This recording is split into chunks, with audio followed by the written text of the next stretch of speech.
Good evening. This is The Script. I'm your host, Isaac Paul, and we're just going to get right to it. I think this is going to be pretty interesting show. Before we dig too deep, welcome. For those of you all that are not familiar with The Script is kind of like the digital counterpart / manifestation of the Tequila Tales. Now, what is the Tequila Tales? The Tequila Tales is a fully engaging and highly interactive discussion on love and relationships. Now, I always give this spiel, right? Because what I like people to know is that what it is not is a panel discussion. And the reason I say so is because with panels, kind of the goal is for you to sit and listen to other people's opinions, whether they be experts or just everyday common folks or influencers or whatever. But with the Tequila Tales, our motto is, with love, we all have a story to share. And so my goal is to get those authentic stories from the very people that participate in our shows. And so what The Script is how, it kind of came to life. It was a collaborative effort between blackdoctor.org and the Tequila Tales. And, depending upon which platform you're watching this, you may be watching this through blackdoctor.org. And what they do essentially is they connect people with people of color that are in the healthcare, healthcare practitioners. Not saying that there's anything wrong with people that are not of color, right? But there are some times where you may be looking for a doctor that understands some very specific elements about your experience, whether it be cultural, whether it be social. There's a lot of things that occur. And sometimes you just feel a little more comfortable speaking with someone that understands you on a more deeper, more innate level. And so that's essentially what blackdoctor.org attempts to do, is for those who are searching for healthcare practitioners, people of color, then, you can log into blackdoctor.org and, you can look through their database. They also do a lot more than that, but that was what the foundation of them are.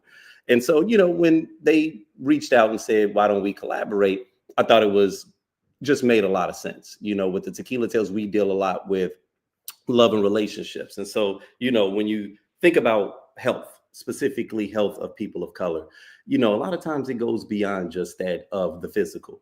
In recent years, one of the things that we've been kind of really digging into is the mental and psychological needs that we all sometimes encounter. But then if you wanted to even take it a step further, right, you're talking about, your financial health, right? And just the importance of that. And to take it even a step further, we're talking about your relationship health, right? Like, what is the state of your interpersonal relationships, whether it be romantic, intimate, or just platonic, right? And just the value that it adds, and sometimes the stress that it can bring on. And so, I thought that this partnership just made a lot of sense.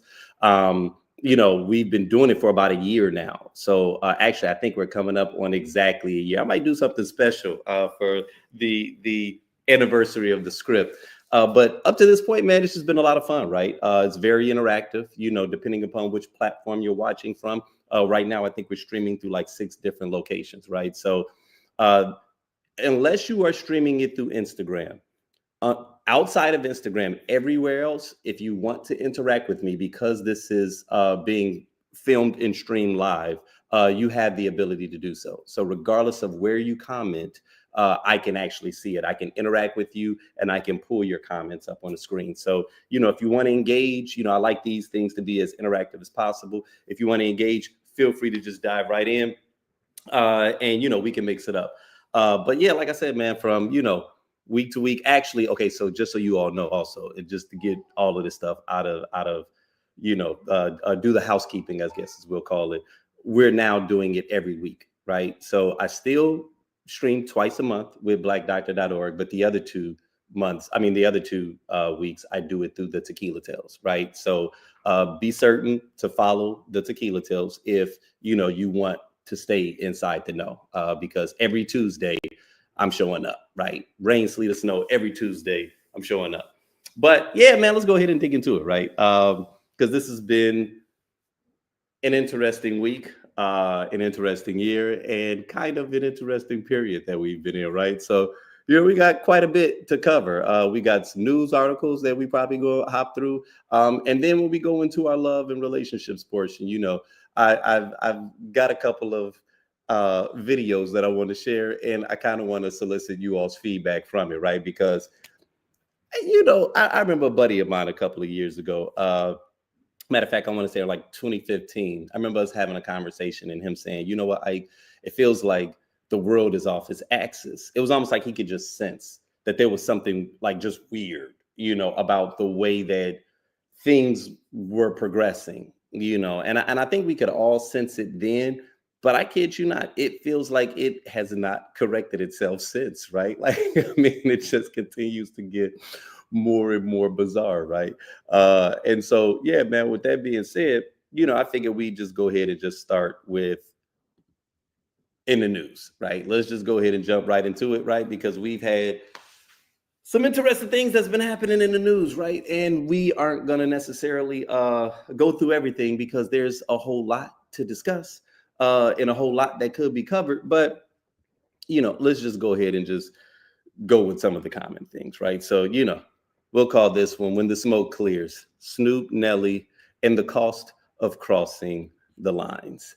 So for those of you all that are not very familiar with this whole story and how it's kind of going down, I'll go ahead and just kind of bring you guys up to speed, right? So Snoop Dogg and Nelly face significant backlash for their participation in events surrounding President Donald Trump's 2025 inauguration.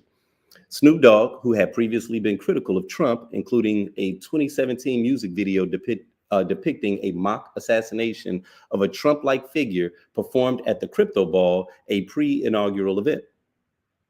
This led to criticism from fans and commentators, with some accusing him of hypocrisy. Notably, former CNN anchor Don Lemon questioned whether Snoop and others were sellouts. Nelly performed at the Liberty inaugural ball and also faced criticism, particularly because of his performance coincided with the Martin Luther King Day and followed a presidential campaign marked by racially charged remarks. In response, Nelly stated that his performance was apolitical and out of respect for the office of the president, emphasizing that he would have performed regardless of who was in office. These instances, reflect a broader trend of artists who were previously critical of Trump choosing to participate in his inauguration events, leading to discussions about the intersection of politics and entertainment. So, that being said, I'm curious to get you all's feedback, right? Like I said, regardless of what platform you all are watching it from, except for Instagram, feel free to comment in the section, comment in the comment section, even if you're the only person in that particular channel. I can see it because I am kind of curious to get you all's feedback, right? I will go ahead and be very transparent. I thought it was very poor taste. I thought it was very poor taste. I can understand the backlash. I think it's absolutely absurd, right? Just for like a multitude of reasons. Now, I have seen, some of the defense that people have said online, whether it be, certain people need the money or, in Snoop's case, that wasn't actually, an inaugural event. Yeah, there's a lot of different things that people are saying online. But, first off, in Snoop's case, and I don't know how closely you guys have been following this, but, one thing that people on the internet like to do is they like to pull receipts, right? They like to pull the receipts of individuals who once said something and do a very strong about face. So back in 2016, Snoop was visibly and very vocally perturbed by Kanye West, and Kanye West kind of making very significant inroads to Donald Trump. I don't know if you all remember, he met with him at Trump Towers and just did a whole thing, had the hat on, and was talking about how he felt like a superhuman or a superhero when he has this hat on. Just a lot of tap dancing that was happening during that period. And Snoop took to his social media and gave very, very heated remarks, called him an Uncle Tom, called him, just all kinds of stuff, right? I'm not even going to go into how vehement he was in his disdain for anybody that aligned himself with Trump. To turn around 8 years later and to not just be kind of quasi endorsing him, but a full-on performance, right? Like, not meet with him and see if you can push some agenda or some kind of legislation forward, but you're going to actually perform, right? Yeah, bro. Like, like, what are we doing? What are we doing? You know what I'm saying? Like, what has occurred in the last 8 years that has turned this character into a transformational person, right? Like, sometimes we feel like I'm missing something, right? Like, did I miss the meeting that occurred where, like, Trump just started doing all kinds of great things and he wasn't the same, polarizing, nasty, a mean-spirited individual that he's been over the last 8 years? Like, I don't understand what shifted to whereas now all of a sudden something that you were vehemently against, diametrically opposed to, now all of a sudden everything is cool. And then when you notice that you're getting the backlash, there's this like ambivalence and almost like frustration of like, how dare you question me? And it's like, are you serious, bro? And as it relates to Nelly, with Nelly, he kind of did the same thing, right? Like, Nelly is going on this whole explanation tour where, he got to talking about the military, and I guess he was born on a military base, and yeah, if the troops can serve and can put their life on the line for this country, the least. I'm like, bro, I know you are not trying to compare Down Down Baby to people dying in wars, my nigga. This is yo, that is the biggest like misalignment of like, bro, stop it, okay? That is not nowhere in the vicinity. You know what I'm saying? Like, if you just wanted the bag, just say you wanted the bag, which he kind of did do, right? So he took to a podcast with Willie D and he starts explaining himself, right? Starts going through all of this stuff about how, what was it he said?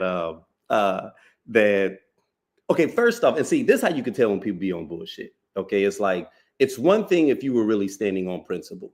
It's one thing if you were really saying, okay, I just respect the office, and regardless of who was in office, I was going to do this, right? Then you could just say that, you can leave it at that, and then you could just parachute out of the nonsense. But once you start telling people about how Kamala didn't give you none of that 1.4 billion, and yeah, ain't nobody ever called you up, and blase, blase. But okay, see, now we're starting to really understand the hidden motivation behind your actions, right? And that it's not even just about the money, but you feel some kind of way. You're allowing your ego and your pride to intervene, right? And to cause you to make a decision that I know you're going to regret. I know for a fact that this is a decision that he is going to regret, right? Like, anytime that someone steps away from the broader majority of the community, especially if you're someone with a significant voice, when the backlash comes, you may not feel it immediately, but whatever that bag was, it is not going to be enough to sustain the damage that your reputation is going to endure, right? Because people are going to look at you different. If you used to be considered an icon, if we used to revere you, now all of a sudden we're looking at you very differently, right? And, I remember I was sitting up and I was talking to my wife about it, and, she said, man, maybe he needs the money. And so, at first I went into like defending him, where I was just like, nah, he don't need the money. First off, the dude had a diamond album, right? He's probably still getting royalties and residuals off of that. He's made quite a bit of money. So if he's invested wisely, his money is probably making money. Nah, I'm not gonna take that cop out. And then I saw him on that podcast with Willie D, right? And it looked like this nigga was going live from a supplies closet. And I said, you know what? If that's your live setup, if you had to go sneak into your pantry in order, because that's the only quiet room, I guess, in the house. So I don't even know what it was. I was just like, bro, I saw Post-it notes and old fax machines in the background. And I was like, you know what? Maybe he did need the money, right? And so if that's the case, okay, one, I don't agree with it. But at the same time, if that's what it is, then say that's what it is, right? Don't come with that self-righteous indignation, and then all of a sudden you're trying to justify a decision that you know goes against a lot of how the community feels. You know, and I'm someone that does not believe that we are a monolith. I don't believe that we all have to march and agree with everything collectively, right? I'll say this much, right? Because who knows exactly how this is going to play out. But I will say this much. I think that people need to be very cognizant of the moves that they make over these next couple of weeks, next couple of months, and next couple of years, right? Because it feels like everybody is being incredibly cavalier about something that many of us still feel in many ways is a calamitous circumstance, right? And it's like, okay, yeah, you're just going to go get your bag right now. But when this stuff really hits the fan and things really start to get messy, I'm gonna need you all to keep that same energy, right? At that point, I don't did all of a sudden want to see y'all wanting to march in solidarity. And you know what I'm saying? Because see, those type of people to me are dangerous. The type of people that can't stand on their laurels, the kind of people that can't really stand on anything of value and virtue, the type of people that they're just kind of swaying with the tide, so to speak. So it's almost like, you know, whatever feels comfortable is ultimately what it is that they're going to do. Like those kind of people to me are the ones that you have to look out for, because see, you'll be busy sharing secrets with them. You'll be busy relying upon them. You'll be busy depending upon them. And the moment that things either get tough, get a little uncomfortable, they're going to parachute out of it. Right. And so that to me is where I'm like, okay, we are starting to really see a lot about just who people are, right? Like I will say that much, that one thing about this period that is going to be very fascinating is it's going to be very uh, we're going to have a lot of epiphanies, right? We're going to have epiphany after epiphany, and I've been saying this to a few people because I strongly believe this. I believe that as we continue to progress through this administration and all the chaos that I am almost guaranteed is going to ensue, people are going to be forced to pick a side, and you're gonna almost have to be vocal. Like I know sometimes people really get kind of funny and they're like, nah, you know, everybody want to be apolitical, right? And I get it. Money ain't black or white. Money is green. And so there are times where it's like people don't want to be vocal about a certain situation because you don't want to put yourself in a situation where you're losing money or you're jeopardizing your livelihood. And so I do understand that, because that is your livelihood. That's how you're paying your bills. That's how you're feeding your children. That's how you are able to sustain yourself. So everybody is not meant to be a freedom fighter out here. I do understand that.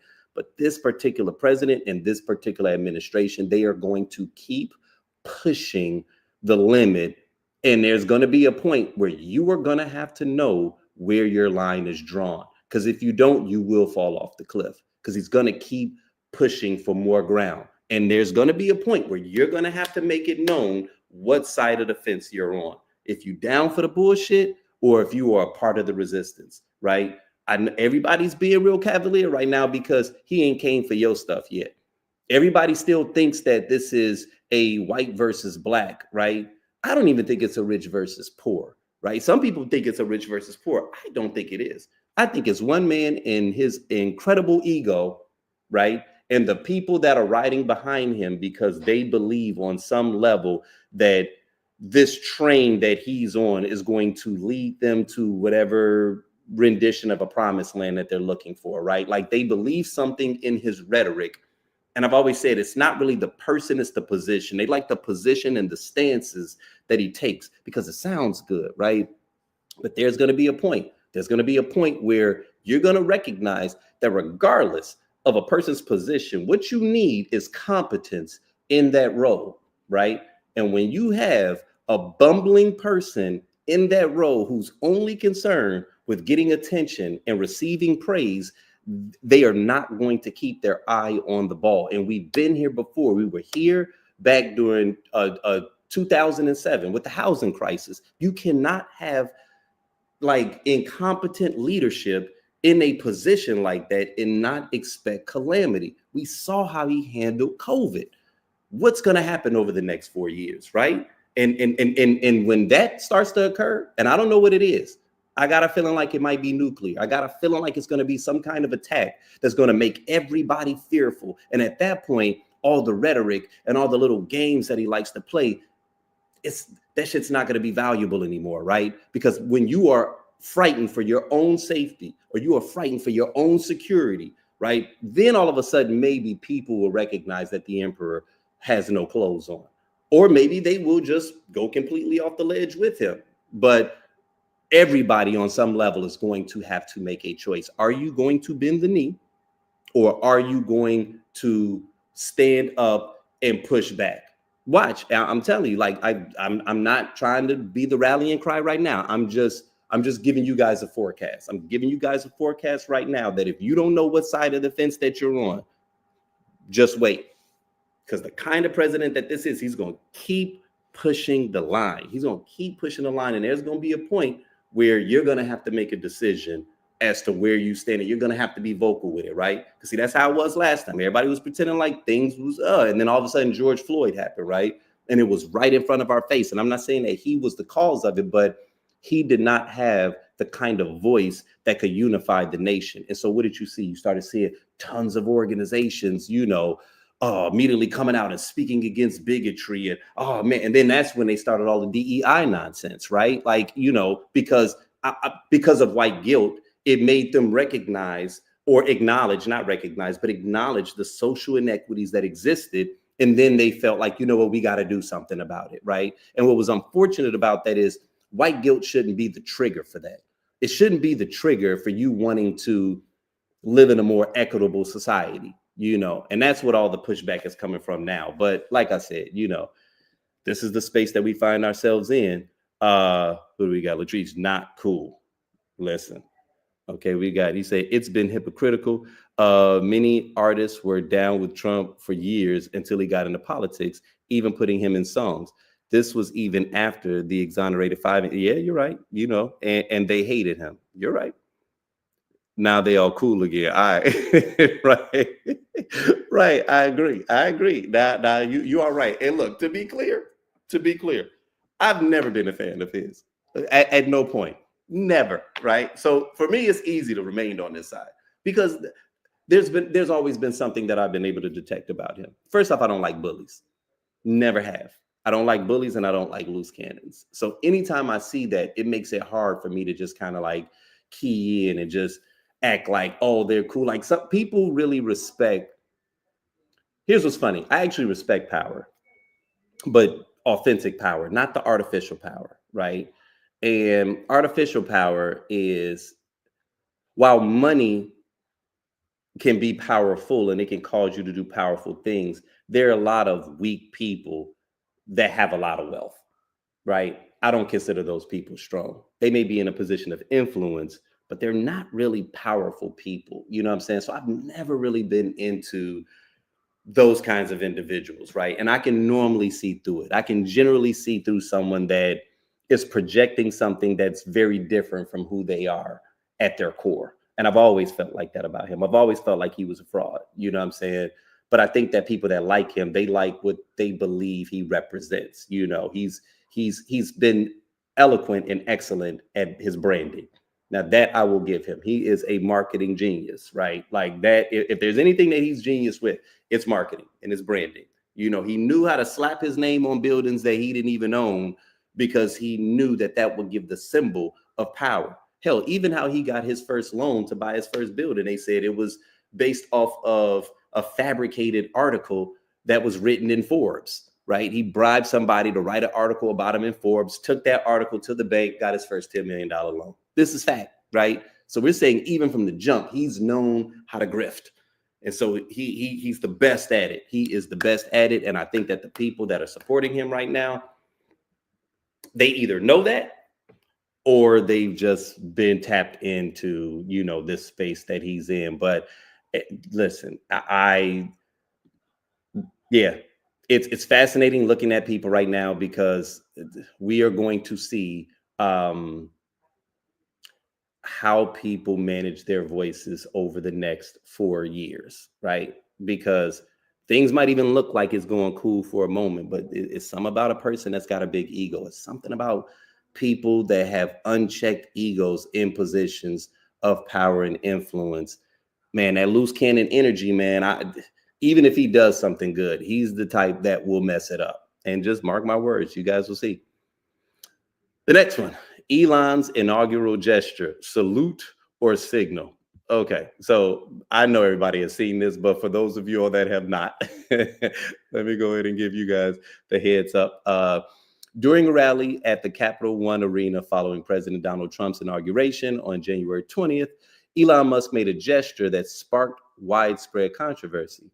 After placing his right hand over his heart, he extended his arm outward in a manner that many interpreted as resembling a Nazi salute.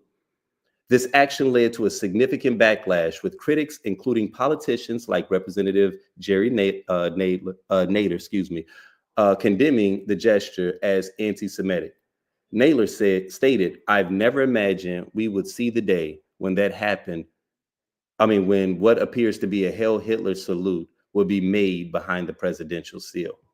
In response to the criticism, Musk dismissed the accusations on his social media platform X, stating, "The everyone is Hitler attack is so tired."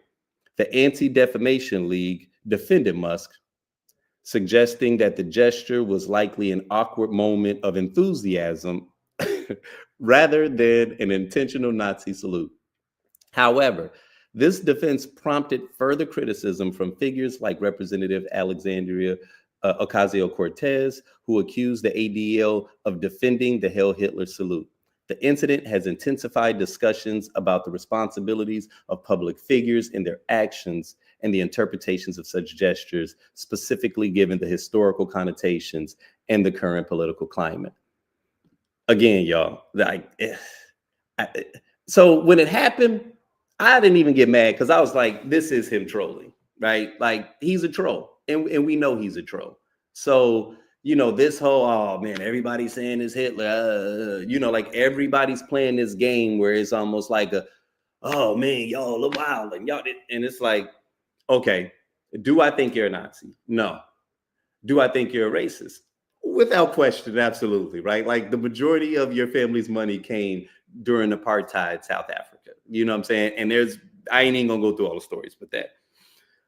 Do I think you're trolling? Without question, you're trolling. You know what I'm saying? This is someone who loves attention. This is someone who, and when you think about what it means to troll, and I've talked about this in past, that we are in a troll culture. And it's not Trump's fault. It's not Elon's fault. You know what I'm saying? I think it's a culmination of a couple of things, but social media figured out that getting attention had way more value than being ignored, right? And when you think about media in general, negative things always get more attention than positive things. It's like when they say a negative comment or a negative complaint gets far more traction than someone that had a good time, or someone, giving an endorsement or testimonial. Like that negative stuff gets 10 times more traction. It's literally why the news for the last several decades leads with death and destruction. Regardless of how much good stuff is happening, they're going to always lead the top of the hour with whatever is going to draw you in. It's the same reason why we slow down when we see car accidents. It's the human's capacity and desire to feel pain. We're actually drawn to pain. I read a good book about this. It was called The Seat of the Soul by Eckhart Tolle. And, he talks about how us as humans, you have your being and then you have your ego, right? And your ego is like this, is your ego is like this manifestation of, it's a part, it's not really a part of your being, but it is how you identify, right? And in most cases we identify with our egos, and our egos are fed by pain, unfortunately. And so it's on a level, many of us that are not able to grow from beyond this, we're kind of a little masochistic in certain ways. I'll give you an example. You ever have somebody like cut you off when you're driving on your way to work or whatever, and it pisses you off, right? And maybe you cuss them out and you drive up beside them and y'all have a whole cussing out match. A sane person would, after that situation was done, they would release it, they would let it go, and then they would go into work and they would ignore that moment that happened in the past. What do? We, first person we talk to, man, you're not gonna believe what just happened to me, on the road. And now we're explaining the situation that caused us discomfort, that caused us frustration, that caused us pain, right? We're tapping into the pain body because we feel alive. Our ego feels alive when we're talking about something or not even just talking about something, when we're experiencing pain. And so what we will do is we will reach into the past and snatch some pain into the present so that we can relive it again, right? Kind of get like a rerun of the pain. And you say to yourself, like, why are you doing this? Why are you? Because every time that you relive that frustrating moment, you may not be quite as annoyed or angry as you were the first time, but you do put your body into a physiological space that mimics the very feelings and behaviors that you were feeling when the assault first occurred, right? So it's almost like, okay, why is it that we don't release it? And I get it. There are some times where, there's certain things that frustrate you and you can't just let it ride, right? You have to address it. You have to deal with it. But a situation like someone cutting you off or someone pissing you off, and you got to call every girlfriend and tell her about that. Yeah, girl, I'm telling you, see, and that's why I don't mess with her no more. Like gossip. That's why people like gossip. You know what I'm saying? All the most popular blog websites, traffic and gossip, they deal with things that are going to frustrate you, get you angry.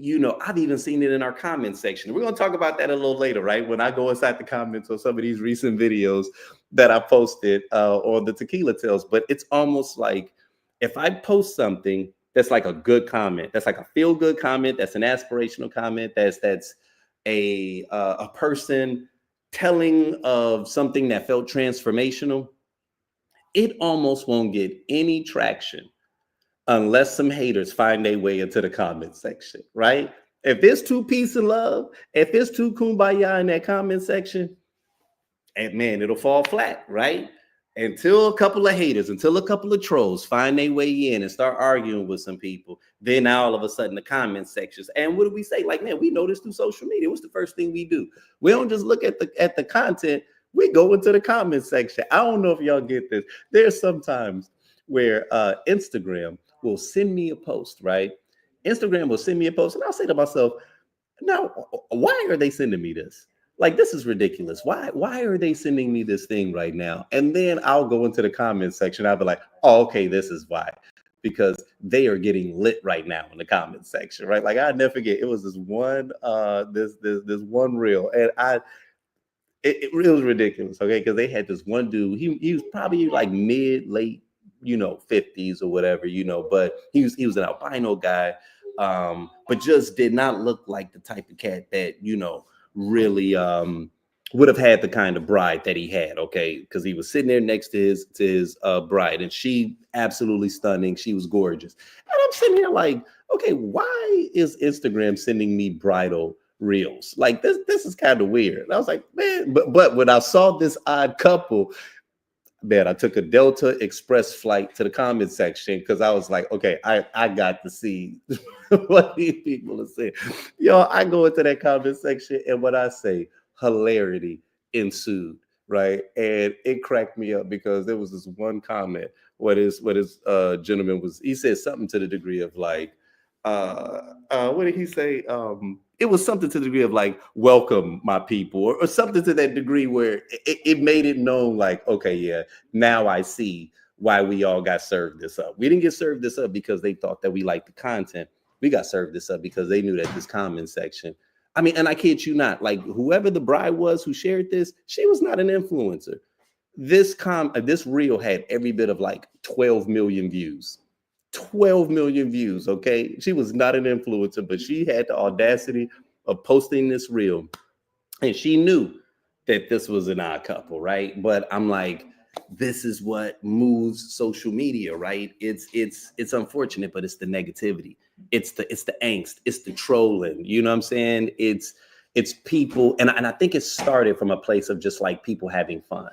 I think in the early days of like Twitter and stuff like that, it was kind of like it was faceless. It was, oh, I can just hop on here and I could say anything and not have to deal with any consequences. And it when left unchecked, it just continues to grow and develop and evolve into something that is very unfortunate. But like I said, as it relates to the Elon situation, I know he was trolling. But it's still exhausting nonetheless, though, right? Like it's still exhausting to know that we're dealing with an individual that is in a significant position, a bit of a shadow position. Like we don't even understand what this role is that he's in, Doge, which that in and of itself is a grift because that's, his crypto coin or whatever. It's like everything about this feels like a simulation. And the fact that more people are not like, can you imagine if Kamala had gotten in office and all of a sudden her VP or not even her VP, if Kamala creates a new organization that did not exist before, and the acronym was of something that they're also selling that has a value. Can you imagine how people would be prepared to storm the Capitol, right? And I think that that's the part that pisses me off about all of this is the fact that I feel like we're being continuously gaslit, in the very people that stormed the Capitol, right? The very people that seem to find a conspiracy in everything is just completely acting blind and oblivious to what is glaringly obvious right in front of your face. They are literally calling this the Department of Government Efficiency. Doge. Like, come on, y'all. Like, it's like, here's my deal. Like, why don't they just come out and be the bad guy? Like, Thanos didn't try to pretend like he was. I mean, now, oh, no, I take that back. Thanos actually did believe that he was warranted in his behavior, right? But when you're gonna do some vile stuff, like I like my bad guys to just be bad guys, right? Like this new space that we're in, where like the bad guys are doing obvious bad guy stuff, but then everybody behind them are explaining away this lunatic behavior, right? Like that's the part to me that it makes you feel like, am I crazy? You know what I mean? Like even going back to the Snoop and the Nelly thing, right? Like they sitting there trying to explain the way they think. And you think, am I extra sensitive? Because I don't think I'm extra sensitive. I think this is kind of ridiculous what you're doing. You know what I'm saying? And it's like over the next 4 years, nah, we're not doing that. We're not doing that. We're not doing that. But either way, man, that's all we got right now as far as in the news. Because like I said, it's from week to week, it's gonna continue going, and I'm not even gonna hang out here too much longer. So now what I want to get into, right?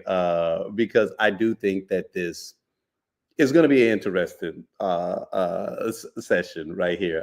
So, every once in a while we'll go into a spot known as stay out of the comments, right? Now, we were just talking about the comment section a moment ago, and just the value of what the comments add to social media, right? But one of the things that has been surprising me is, I guess, like what I can't figure out, and you all give me your thoughts on this, are the comments section an adequate representation of like how society feels, You know what I'm saying? Or is it just a manifestation of who found their way into that particular comment section, right? Like I'm starting to believe it's a bit more of the latter, because you can, if you get caught in the comment section, boy, it can make you question life. It can make you question the people that you share space with on the roads while you're driving, right? Um, but what I start to realize as I pay more attention, even just to the content that we post through Tequila Tales, is that the algorithm has gotten very good, right? The algorithm knows how to target specific groups of people and feed that content directly to them, right? Directly to them. Okay. And so, it's always funny because you can tell when you've fallen into a meeting of the minds of a particular avatar, right? Like maybe you find yourself into some extra hotel stuff where everybody up in there is maybe you found yourself into a conspiracy thread, right? Maybe you found yourself into a religious space. You know what I'm saying? So it's very homogenous in a sense of that particular comment section is its own little universe. Like, I don't know if y'all ever be looking at social media like that, man. It's really fascinating, like how just one piece of content can be like its own little world, and like people are just arguing and going back and forth. And it's like it might go for the span of like several weeks or months. And I'm like, yo, people are waking up like looking forward to get their argue on like an extended argument that occurs over the period of like a couple of like weeks or months. Like sometimes people will tap back into something that they said like a couple of months ago and kick up a new argument with someone. I'm like, bro, why are you still even paying attention to this? You know what I'm saying? So it kind of fascinates me. But I think what I also find unique is just how much our world is colored by our perspective of something, right? How you see something is very much going to color how you interact with it, right? So I'm going to show you this content. I'm going to show you two clips, and then we're going to jump into the comment section, right? But I'm curious, if you don't share off the top, like how you feel, like with me openly, I just want y'all to think about it, right? Before we go into the comments, because I'm curious to see, without any provocation, how you feel about the content that I'm about to share, so that you can see whether or not your thoughts are in alignment with how people felt, as a whole inside of the comment section. Okay. So let me go ahead and cue this up, because like I said, some of these things were fascinating to me. Okay. So this will be the first one. How many women in here would prefer a softer life than what you have to live currently? Yes.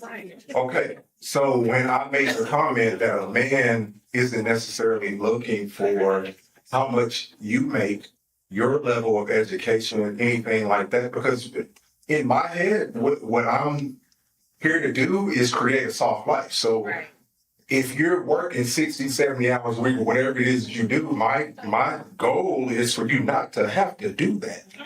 Because if you're doing all that, the balance is off, right? Because the piece that my sister was talking about right here, I get that because I don't need a tired wife. Right. So how is it as a man, how can I bring something to the table to provide a softer life where a woman can be a woman and be feminine in her right?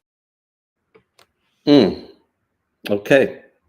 So, I'm curious to get you all's feedback on that. Okay. It was a very quick comment, and I feel like when I first heard it, okay, so I'll go ahead and give my thoughts. And I think I always have the benefit of context, right? Like if I was putting the entire comment or the entire show up online and people were watching the entire 2-hour discussion, then you would have the benefit of context, because you would see what the initial question was that was being asked and just all the different, angles that the discussion had gone, right? But that's not ideal for social media consumption. And so each comment kind of exists as its own little thought piece, right? Without the benefit of context, but it's still complete. Like I don't chop up things and try to be all sensational or omit certain parts or whatever. Like I try to give you the full totality of what a person said because I want to make certain that at the very least you're not misunderstanding people, right? Because that's one of my pet peeves. I got two pet peeves: to be taken for granted and to be misunderstood. So I try to go through great lengths to understand people, and to ensure that any content that I'm sharing, I'm not, doing the same thing to people so that they're getting torn a new asshole online, only to find out that you missed the first part of the comment. So inside of what that gentleman was saying, I actually expected a lot of women to be like, yes, you know what I'm saying? Because that feels like the sentiment of what I feel is the stereotypical conversation that we see, right? Anytime 50-50 come up, people are like, man, what's all these broke dudes and da da da da. You know what I'm saying? And people wanting a soft life, like we were hearing that often. So to hear a gentleman invoke that he would want his wife to be able to live a soft life, I thought that that would be met with a lot of, praise and adulation. Not so much, okay? Like I said, it just kind of depends on where the content breaks online, right? So let's go ahead and go through some of these comments, all right? And a couple of them are lengthy, but shit, it was some intelligent things that was being said. So I was like, all right, let's go ahead and get into it. All right. Sorry, but the women who are working less or minimally outside of the home while their husbands provide are not living softer lives. Some women with careers and aspirations are seeking a softer life through finding a man that believes in true partnership inside the home and outside of the home. Not such a big deal to work 5 days a week when you're coming home to someone who is sharing bills and all the responsibilities with you as an equal. Women don't need to lean out of the workforce or give up their earning potential for a softer life. The problem is a lot of men don't want to share the load with women, so they dangle crap like this thinking women will buy it and trade working those extra hours for pay for doing unpaid labor for their men. I was like, man. And that particular woman, I went to her page just because I was curious, and she was a therapist. So I said, all right. So, now for broader context, right? What I found interesting about that woman's comment, right? She obviously wasn't in the room, but she did wisely enough understand kind of where the conversation had gone, right? So there was a woman before who, like, we had gotten kind of into the whole conversation, I think, about it wasn't about 50-50 or anything like that, but it was about how a lot of times men are not that concerned with your particular position, right? Like how a lot of times women want us to love, that they got degrees and that they got nice paying jobs, and it's like that means nothing to a man, And so there was a woman who had grabbed the microphone and she said, she was basically like making it known, like, well, that kind of bothers me because I would hope that, my significant other, that my man or that my husband, would care about, my job and the things that I take interest in. You know what I'm saying? And so when this gentleman gave his reply, like I said, he made another reply that was a little longer where he did kind of go in and he was ultimately sharing that, like, no, we do celebrate you, and we do celebrate the fact that you are intelligent and kind of the whole nine. But then he kind of went into that space where it was kind of like, yo, but if my goal is to provide you a softer life, then, you stressing because you working that's not providing me value and it's not providing you value. Right. And so, like I said, the first wave of comments that came were kind of on his side. But once again, comment section always surprises me. So Eric Brown said, I don't believe that is what life is all about. This is an adaptation from the slave mentality. It's not about making a soft life. We don't live in a soft world. So if something happens to you and then she's just screwed because she won't know how to do anything and the whole family will fail. I thought that was a pretty interesting, like once again, one of the things that I always, am impressed with is just like when people kind of jump in and you really realize how differently we all can view a situation. Shay Love said, my pop says the less my mama has to worry, the more time she has to focus on him. So I think that that's along the lines of what the gentleman was initially sharing, right? Grisel said, what does he mean by a softer life? And what is the cost of that softer life? For a lot of women, giving up her career and her life goals and becoming 100% financially dependent on a man is not going to be appealing or softer. Being 100% financially on a man tends to negatively impact the balance and the peace of the relationship. If he wants to create a softer life, he can arrange for things that can make her life less stressful as she fulfills her goals. He can pay staff to do housework. He can be actively involved in childcare, make sure she gets a massage or other self-care activities each week, etc. That will help the woman have a softer life. I said, all right. I said, once again, people are cooking, right? Like I was expecting that people would kind of like lean in and, I'm not even gonna say take the bait, but that would really dive into kind of, what it was that he was sharing. But no, that was not the case. But that requires a man to buy you to buy you at a financial disadvantage, which means if or when he starts treating you wrong and you're done, it makes it much, much, much harder to leave. And that's right that's right where they want you. They want the power dynamic in their favor. What you gonna do about it? You're broke. You're nothing without me, and you have nothing without me. Women have worked very, very hard to escape this setup. I promise you, there aren't many women living a softer life than Oprah. Money, not men, allows women to live softer lives. All right, that was kind of a bar. All right, I don't wholly solely disagree with what she said. You mean make it so she doesn't have to work, but she'll have to work for you. Listen, you feel for the soft life narrative. This life isn't soft and it isn't realistic. A soft life is knowing this life isn't about ease, but having a comforter in this hard life. And finally, life has never been easy for men or women. The idea of a soft life is just marketing to keep women single. If you have to work 60 to 70 hours per week as a man or a woman, then you are probably living beyond your means or trying to maintain a luxury lifestyle. Or perhaps you have too many kids. Oh my goodness, man. I'm telling you. That's what I said, man. The comment section is undefeated, right?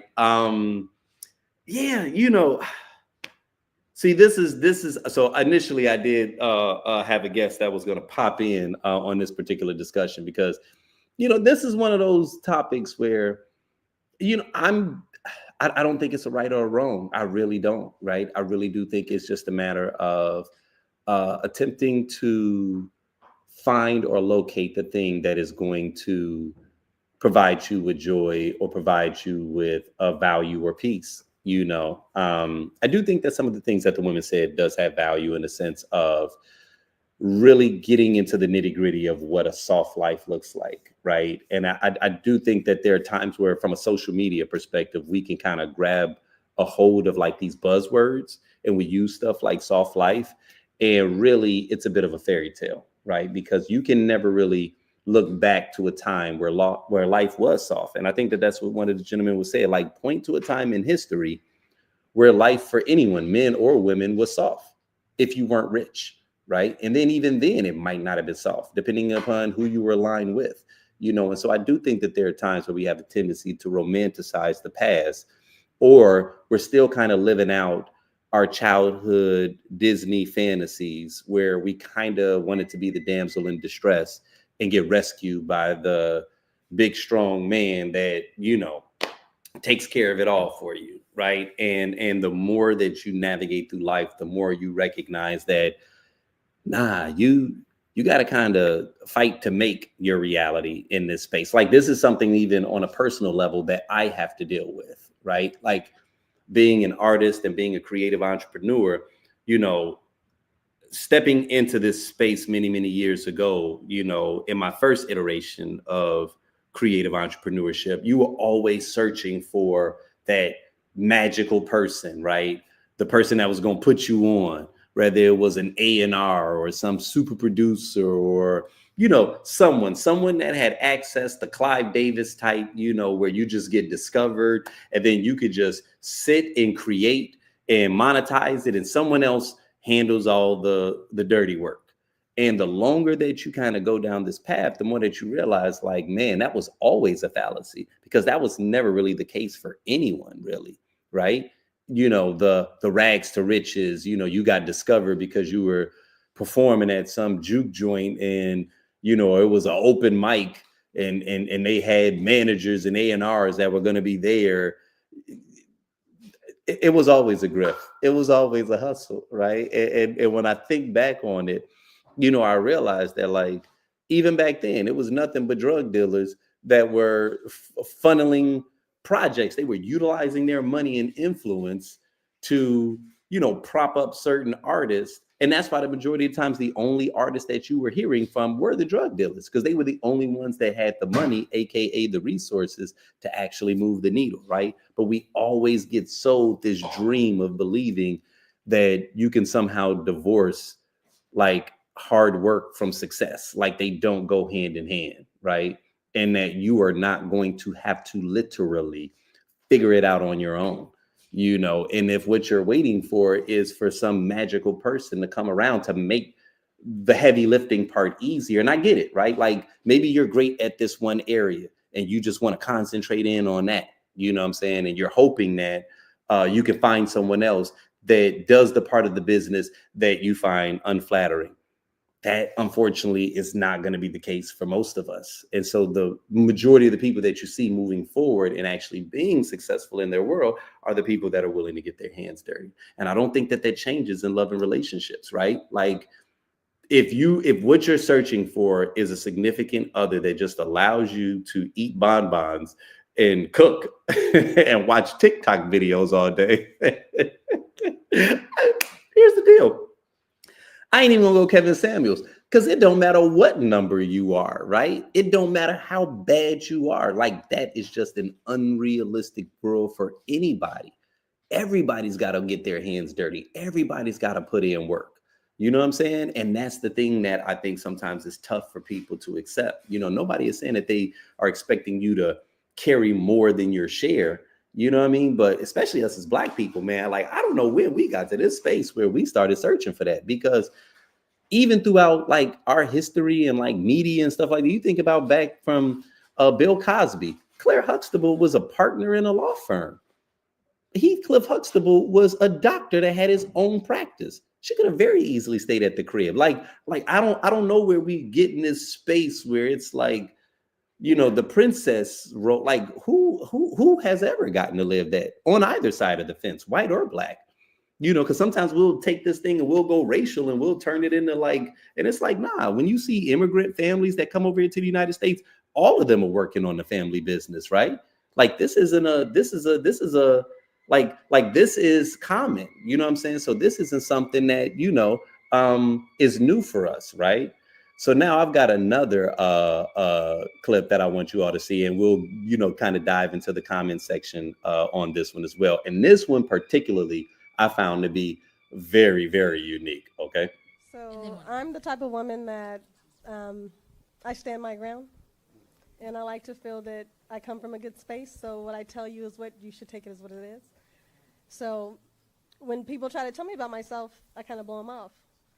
But when my man shared with me recently something I've heard all the time that I blow off, I took it very personal, and it's because I respect him and I love him, and I know he's coming from a place of sincerity, and it shook me when he did tell me about myself.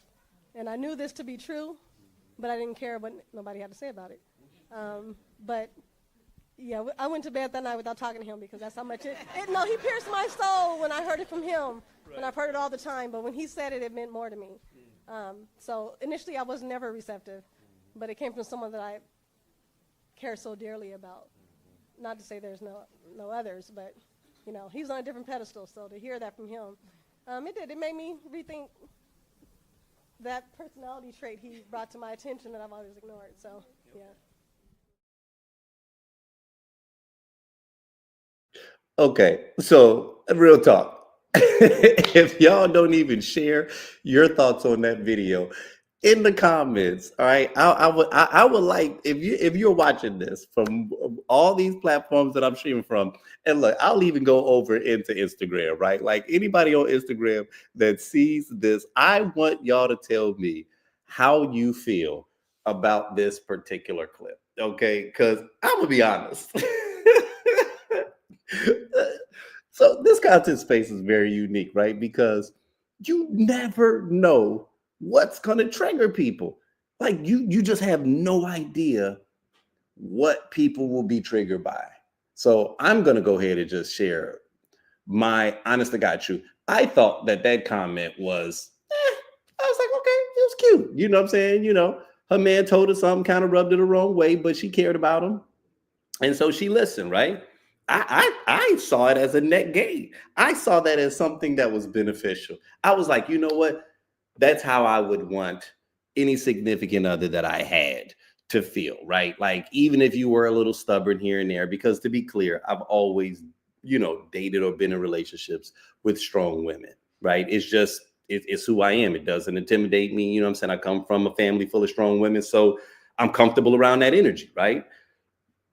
You know, one of the reasons that my relationships with them have always worked well, however, is because they always acknowledge and respect who I am, my character, my manhood, all of that, right? I don't get with the type of women that's trying to tear me down and talk down to me in the whole nine. And in most cases, they're still looking for my leadership, right? Regardless of how A-type they are, regardless of, what kind of roles that they possessed, they knew that they could trust me. We built that kind of relationship where they knew that they can trust me. And so in those moments where I had to share something with them, potentially about themselves, even if they did not receive it 100% like happily, because I'm not the mean spirited type of person. And the majority of the time, and by majority I mean like 99% of the time, my words are more intended to build you up than to tear you down.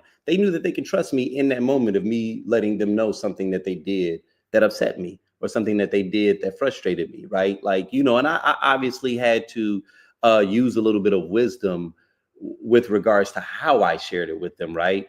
But, I didn't really get pushback, in that regard. You know what I'm saying? So when I heard her say that, I was like, okay, this makes sense to me. You know what I'm saying? Like, okay, yeah. And I just thought it was like a little cutesy comment, right? Like, I bet. Man, when we get into these comments, man, what I tell you, I don't know what side of the internet that this piece of content peeled to. But look, we're just gonna dive into it. So hold on a minute. So someone made a comment. What'd you say? Oh, see, look, Casey. Casey in the house. What's going on, Casey? That was a sweet moment. Thank you, Casey. I appreciate that, right? Listen, anybody else that's watching this, right? Like, regardless of what platform you watch from, just let me know. Let me know how you feel about this, because man, like, this was one of the moments where at first it was kind of like are the men okay?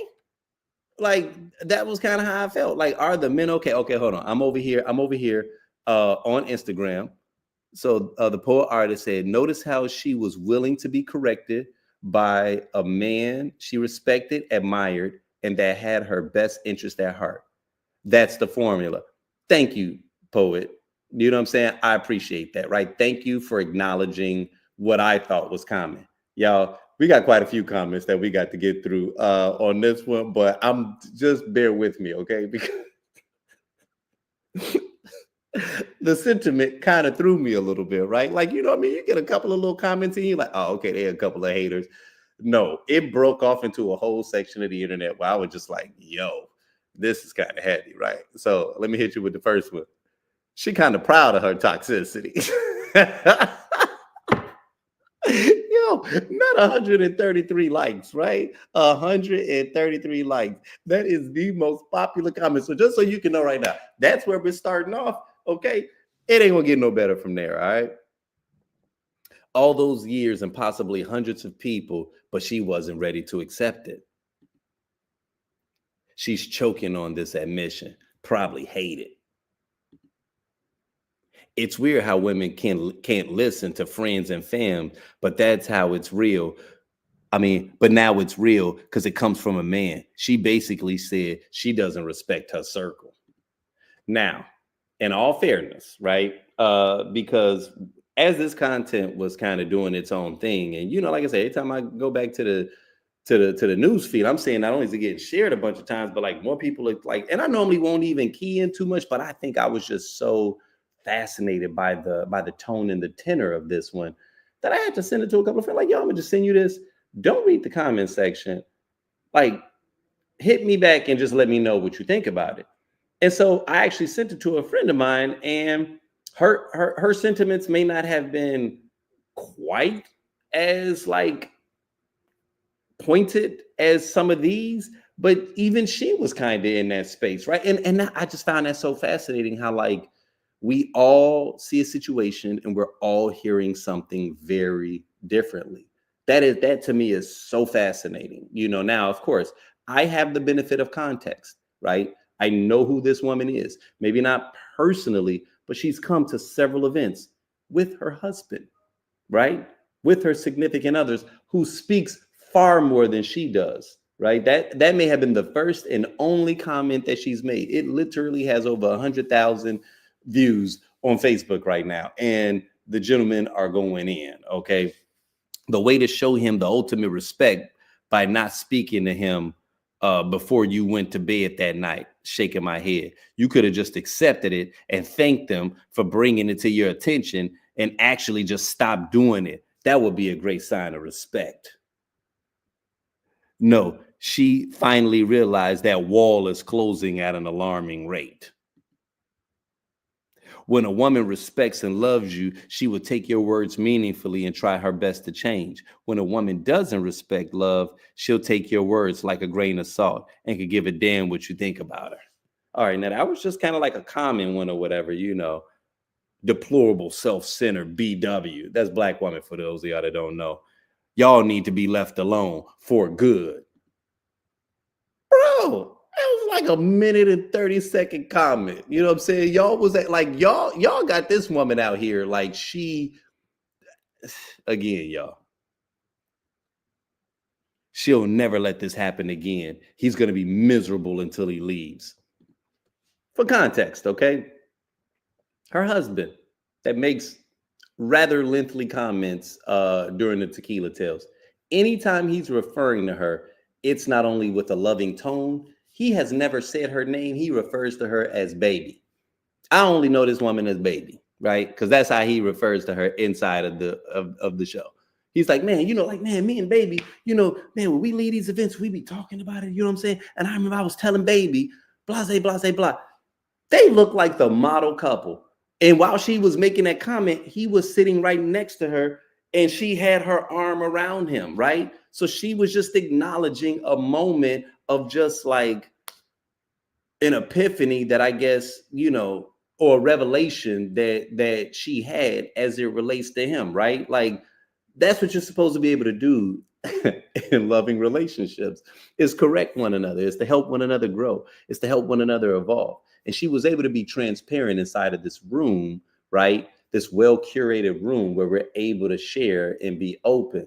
But my goodness, man, something breaks to the internet, goes toxic. It means so much to her coming from him that she still ignored him for the rest of the night. Get the fuck out of here.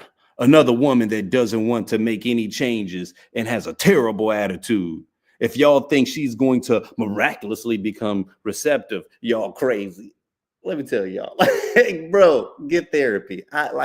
What's happening here? Like, straight up. So this was funny because this was the comment that I was waiting for. All of you men in this comment section are annoying and dense as hell. The lady literally owning up to it. Hell, y'all acting like people haven't said something to you, and then one person was finally able to get through to you, even after being told so many times. Shut up and respect the fact that she acknowledges her shortcomings.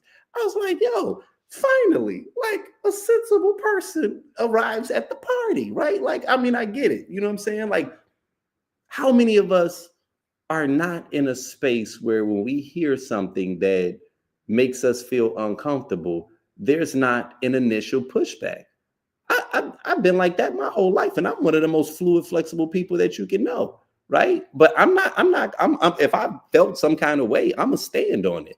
But one thing that I've always told anybody I've been with, and that I tell my wife even to this day, and she knows this, right? I say, listen, if we are having a discussion, we don't have arguments really, but if we are having a discussion, right, even if it gets a little heated and I vehemently, disagree with you, understand that I'm not only listening to you, but once we stop talking, I'm going to still be thinking about it, right? And I'll more than likely come back and apologize. And in most cases, that's exactly what happens, right? Because when you're in the heat of the moment, it's not that you're saying things that you don't mean, but you're kind of locked into your frame of thinking, right? And change doesn't always come easy, but if you care about that person, and you care about the peace, and you care about the tenor and the tone of that relationship, then you're going to actually think about what that person was saying. And then mending fences becomes way more important than proving your rightness. I always say there's three types of people in this world: people that like to fight, people that like to be right, and people that like to win. And winning doesn't always entail fighting or being right. Sometimes winning is okay, if the two of us, we love one another, and the value that we add to one another's lives is bigger than whatever this moment is, then let's figure out how we move past it, right? Like, everything doesn't have to be deal breaker. Everything doesn't have to be about you proving your rightness or just kind of the whole nine. And that's what's unfortunate about the way that we communicate online, and the fact that online communication has kind of started to take precedence over real life communication. Because in real life, you recognize that you got to work things out with people, right? That you don't have the luxury of just being dismissive and throwing it all away. You know what I'm saying? You actually have to work through the tough points. Even this nonsense that we're going through right now politically, right? Like, wow, you've got a lot of families that are like, yo, I ain't talking to so and so and so. And you've got a lot of relationships that have been severely injured, right? And rightfully so. Because when you're going through that period of frustration or pain or disappointment or hurt, right, you shouldn't have to just step up and pretend like nothing ever occurred. But there is going to be a point, at some point, there will be a point of healing. And when it comes time to heal, we got to not only be able to hear one another openly, we got to really be able to understand one another. But then we also have to then ask ourselves, what's the value of this connection? Because if this connection is valuable, then we got to figure this out, right? And the goal isn't necessarily that we have to agree on every particular issue, but we do have to set a baseline, some kind of standard, some type of understanding that acknowledges how you feel, and how you feel has to be respected, right? We got to get back to that space, not only as a society, as a nation, but then as a people, right? Like, inside of our relationships, we got to get back to that space where we acknowledge the value that one another adds. Now, if a person doesn't add value, then that's when it's like, this isn't worth fighting for. This isn't worth having a conversation, because maybe we are not aligned, and maybe we should have never been cool to begin with. And sometimes that occurs, right? But if it's a real relationship, we can't get to this space where we're just, my way or the highway. And I feel like a lot of people have gotten into that space where there's compromise no longer occurs. They don't even know where to compromise, because you become so hardened and so dead set in your ways that it's like, the moment that someone is not doing the thing that you want them to do, the moment that they are not being the thing that you desire them to be, you're willing to just kind of do away with them, right? And that's, I'm not even gonna say that that's not real life, because for some people they're making it their real life, but just know that it comes with consequences, and that consequence is loneliness, right? What did she say? He shared, she listened. Like there were a couple people, right, that popped in and said something sensible. Here we go. She's for recreation, nothing more. I mean, like I said, sometimes y'all, this content will head to a certain section of the internet where you will say to yourself, what are we doing? Right? Here's another person. I love how she is taking accountability and that she took his advice and leadership. Nice. Right? Like, I mean, there was a couple of people that said something wise. OMG, a woman taking responsibility for her actions. It's a miracle. Wow. Right? Like some people got it, right? God bless her for taking ownership, especially from her man. You know what I mean? You know, laughing my ass off. She admitted she humbled herself because she respects him against all others, and you men still got something negative to say. Shaking my head. Go be gay. It's fine. Please leave us women alone. Listen, man. It's unfortunate, right? It's unfortunate, but like I said, this is one of those situations, man, where, like I said, you just recognize that we all are perceiving this world in a very, very different way, and I think that we're going to continue to live in a world of multiple realities, right? And how we move forward and how we establish what our baseline is going to be fascinating. There's so much that's up in the air, right? So yeah, man, I as I kind of round the corner and we kind of like close things out, there's a couple of things that I wanted to share. So this fly ass hoodie that I have on right now, it says the consumers don't control the culture, right? So this is part of the Tequila Tales line, if for those of y'all that are seeing it, as well as the hat, available for sale right now, right? And it's actually rather comfy, rather snug.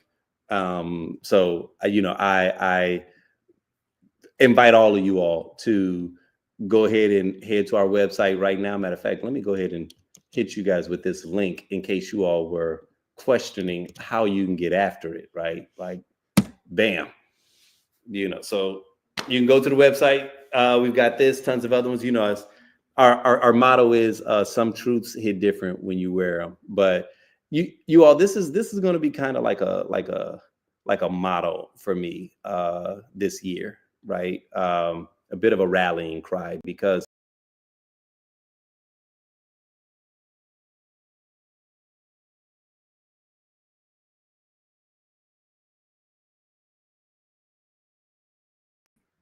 sorry about that. Technical difficulties.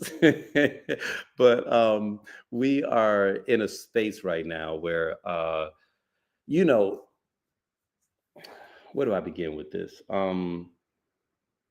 It's like being black in America is has always been an interesting experience, right? Like, if you pay attention to the census, we do not have the numbers. We don't have the numbers, right? We are about 12.9% of the population. Um, our influence is so much greater than our physical numbers. And so as a result of it, we've always kind of found ourselves in these spaces where we are constantly fighting to be acknowledged. We're constantly fighting for our piece of the pie. We're constantly fighting to define ourselves, right? And we're living in a world that sometimes can go out of its way to pretend that it doesn't see our value. And as a result, doing that over a period of time, you know, over and over and over again, it kind of gets to the point where it starts to work and we stop seeing our value in these spaces. We start to question ourselves, and I think that it's important that we recognize in these spaces that the consumers don't control the culture. And what do I mean by that? What do I mean by the consumers don't control the culture? I think when the phrase kind of first came to me, I was going back and forth with a buddy of mine. We were talking about like the whole Drake and Kendrick battle, And to be clear, I've been a Drake fan, during his career. Like some of his later stuff has been a little on the huff side because he's just gotten into this really weird space. But I've also been a huge Kendrick fan as well. And I like them both for similar reasons and then also both for separate reasons. But there's been a lot of people that are like going into this whole like defense of like some of these actions of Drake, especially in like recent, weeks. And anytime that they want to make an excuse for him, it's always based on the numbers. Oh, well, look at his streaming numbers. Oh, well, look at this. Oh man, he was the most streamed artist in 2024. Oh, so he won, and it's like, since when has consumerism dictated the culture, especially for us as Black people? Since when has what the masses desired dictated what the creators create? Since when? Fast and the Furious as a franchise probably has made way more money than most other movies in Hollywood. Are you really trying to tell me you think it's better than The Godfather? You really trying to tell me that you think Fast and the Furious 10 was better than Scarface or, whatever movie that was incredible? You really trying to tell me that you think Fast and the Furious 10 was better than that purely because they sold more tickets at the box office, right? So consumerism doesn't dictate the culture, right? The same way that even in this space that we're in right now, where it may feel like the greater majority are on something different right now. And you might start questioning your sanity as we move forward during this period, right? Like, because it kind of seems like, and especially during this period, it feels like everybody's rushing to align themselves with this new administration and with this new voice, right? Even though internally that there's something about it that's not right, even though internally there's something about this that just does not feel right, that this is literally the opposite. This is the antithesis of everything that our ancestors fought for. I don't care how much you want to try to paint this into some glorious picture, a free thought and all of that other nonsense. That is not really what this movement that they're on represents, right? But it's a very populist message. And so if we're not careful, we can get caught running up behind the people that have never created the culture, the people that have never driven the next major thing. Y'all, listen, we literally built this nation. I don't care what nobody else say. It was built off of the backs of our ancestors, right? We are not about to get into this space where all of a sudden we ponying up so that we can perform and tap dance for them. Because if you do that, then what you are doing is releasing your God-given creative energy, your God-given creative essence. You are outsourcing that to people that have never been at the forefront of creating culture, right? So if you feel at any point that something about this stuff don't feel right, don't resist it. Don't resist that urge, right? Don't resist whatever the emotion is that you're feeling. You know what I'm saying? And you don't have to look for the masses to be engaged, or you don't have to look for the masses to agree with you. Like, this is the period where we got to start following our own internal compass. And we really have to learn what community is again, because it's going to be the voices in those quiet places. It may not be a populist voice, right? They're literally changing things in the algorithm right now, where they are nullifying certain voices and amplifying other voices. And so during this period, as we go deeper and deeper into this administration, it's going to be harder and harder to even find truth, because what you're going to hear is a lot of noise and a lot of smoke screens, right? And if you're not careful, it's going to make you think that the chaos is the brand, that the chaos is actually the way, that's the signal, that's the guiding light that we should be following. Well, because everybody else is doing this, so I guess we should be doing it as well. And it's like, nah, the consumers do not control the culture. We do. We do, right? We do. And so, I'm firm on that, y'all. I'm firm on that. I'm firm on that. And, I'm gonna close with, at the last Tequila Tales, we had the topic was on the good foot, because I was like, yeah, kind of knowing that, the inauguration was coming and all this other type of stuff. I was like, it felt like I didn't want to begin the year on a heavy tone. Like I normally try to make the topics in accordance with something that's going on, like some current event, and then we'll just kind of make it like analogous to love and relationships, right? So I was like, yeah, let's start the year off on the good foot. And so the goal was to have like a lot of kind of playful, lighthearted conversations, talking about like, where we want the next year to be and just how we're going to forecast and all that stuff. And we did kind of get into that space, but there are times where you just got to allow the conversation to become what the conversation is going to be. Right. And so on the back end, while going through my closing statements, my passion just kind of got the best of me because we had a really, really good conversation. And like the content that I was capturing from these individuals who saw value in coming into a room of like-minded individuals and having this discussion, man, it just felt so poignant to me, right? That I was just like, yo, like, I always feel touched and I always feel connected and almost like I absorb the energy of the room. And so, I was speaking from a very passionate space. And, like I said, I'm gonna close out with that message.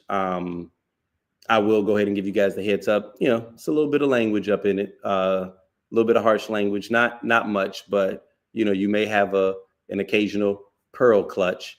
So I'm just giving you all that heads up so that you all don't, so that y'all don't lose it.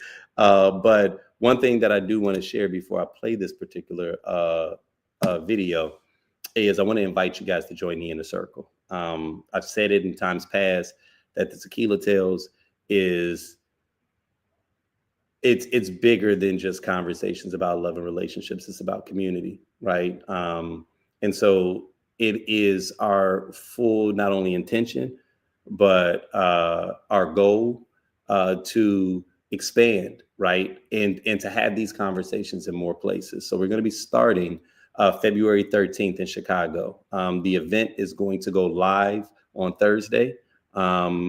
It's not going to be a very big room. So if it's something that you're interested in, you definitely want to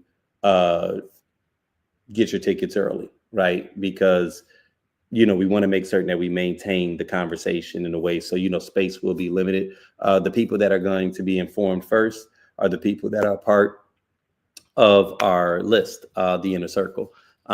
Even if you are not in Chicago, we are going to be coming to several cities in 2025, right? And this is just how we can stay in touch with you guys. You're not going to be getting a ton of text messages. You're only getting text messages when we are coming to your area, right? So if you're not a part of the inner circle, it's something that I definitely want to invite you all to do. But with that being said, hold on one second. Yep. You guys, it's been a pleasure. It really has. Excellence is a real thing. We're not going to call Beyonce fucking Illuminati because she's winning. I'm not doing that. I'm not doing that. Black people making money don't mean that they had to make a deal with the devil. I'm not doing that. We talked about starting this year off on the good foot. And on the good foot is about community, right? And I'm going to just say this before I wrap. I don't care who y'all voted for, but I'm going to just say that these next couple of years might be a little dicey. Shit might get a little dicey, right? And I don't care what city you're in, but damn sure in Arizona. So this to me right now is like, this is my base. This is my nucleus. Me having an opportunity to vibe with y'all, this makes me look at Arizona differently.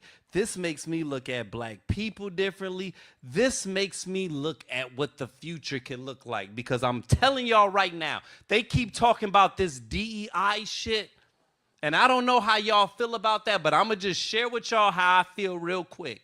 They are trying to make us second guess our fucking excellence. Right? Because if they keep saying that, if all of a sudden, every time they say DEI, it means something was wrong, right? They're trying to do two things. They're trying to make every white person feel like we are less than, and they're also simultaneously trying to make us feel like we are incapable, we are inadequate. And I ain't about that bullshit. I'm not about that. So if they want to keep talking about that DEI shit, I need for us to circle the wagons and to understand that that is not who we are, right? Not that DEI is a bad thing, but DEI is not commiserate with you are inadequate. You got to second guess yourself in your position of authority, in your position of leadership, because somehow people thought that you got a handout. I ain't about that bullshit, y'all. I'm letting y'all know right now. I'm not going to be super militant, but I'm also not afraid of being woke. I'm not that nigga. I'm just letting y'all know right now. I'm not the dude that's about to sit here and tap dance for white people to make them feel comfortable around my excellence. I'm done with that. I'm done with that. And if y'all have not recognized that inside of this conversation, that we can have high-level conversations that nobody else has, then I don't know what else I need to do to convince y'all. I'm not on that bullshit, y'all.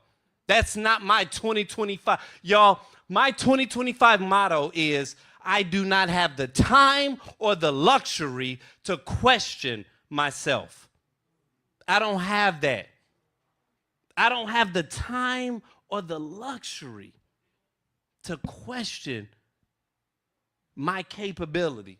I'm not doing that shit. And I know y'all do that. I know y'all do it. Y'all know y'all great. But y'all find yourself in situations with your counterparts, and in those moments, you're questioning yourselves because they're questioning you. I'm not doing that. Black excellence is a real thing. We're not going to call Beyonce fucking Illuminati because she's winning. I'm not doing that.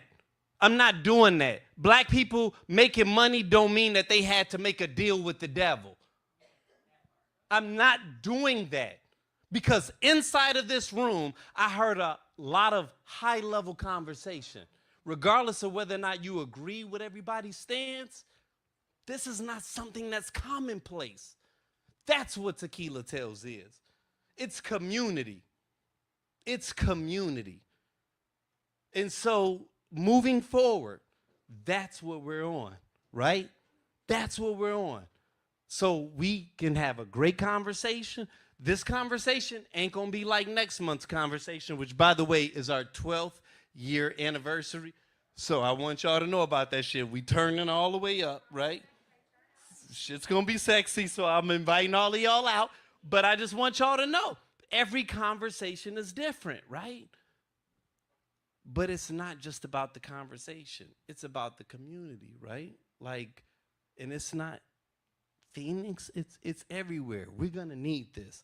Y'all might not see it now, but I promise y'all, because there's an attack on us right now.